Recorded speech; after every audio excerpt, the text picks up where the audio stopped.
പെണ്ണുങ്ങൾക്കും കുട്ടികൾക്കും ഈ 2 ജോഡി ഡ്രസ്സ് എടുത്തപ്പോ ഉമ്മാക്കും ഉമ്മാക്കും ഡ്രസ്സ് എടുത്തപ്പോ പൈസ ഉണ്ടായി. ഇതെന്താ വെച്ചാൽ അത് വാങ്ങിക്കാം. ആ സുലൈമാൻ അയ്യക്കട്ടെ, ഞാൻ ആ കുടുംബാപ്പിയൊന്നും കാണാണ്ട് ഞാനൊരു കാര്യം പറയണ്ട്. എന്താ ചെറിയൊരു കാര്യം പറയണ്ട്. എന്റെ സുലൈമാനെ, ഇന്നലെ ഫാമിലിത്തെ നമ്മളെ മൂത്താപ്പാന്റെ മോനാണ് അവിടെ ക്യാഷ് നിൽക്കണത്. ഒന്നൊരു കാര്യം പറഞ്ഞല്ലോ. എന്താണ്? ഈ ഇന്നലെ എന്റെ പെണ്ണുങ്ങൾക്കും കുട്ടികൾക്കൊക്കെ 2-3 ജോഡി ഡ്രസ്സ് എടുത്തിട്ട് ലാസ്റ്റ് എന്റെ എപ്പോഴും ഉമ്മാക്ക് ഒരു തുണിവേൽ എടുത്തു കൊടുക്കാനാണല്ലോ അവിടെ പോയത്. ഇങ്ങനെയാണോ അന്നെ ഓരൊക്കെ നോക്കിണ്ടാക്കിയത്? അതാ ശരി. എന്റെ ആകെ 8000 റുപ്യ ഉണ്ടെന്നുള്ളൂ. പെണ്ണുങ്ങളും കുട്ടികളും 2-3 ജോഡി ഡ്രസ്സ് ഇട്ടപ്പോ എന്റെ പൈസ വന്നു. അതാണ് ഉണ്ടായത്. എന്റെ സുലൈമാനെ, ഇന്നലെ ചെയ്തത് തീരെ ശരിയായില്ല.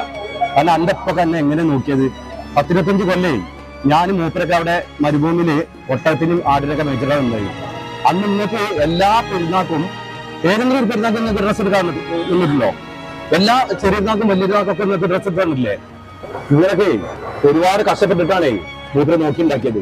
ഒക്കെ ഞാൻ പറഞ്ഞു. നിങ്ങൾ പറഞ്ഞപ്പോൾ എനിക്ക് മനസ്സിലായി തെറ്റ് പറ്റിപ്പോയി.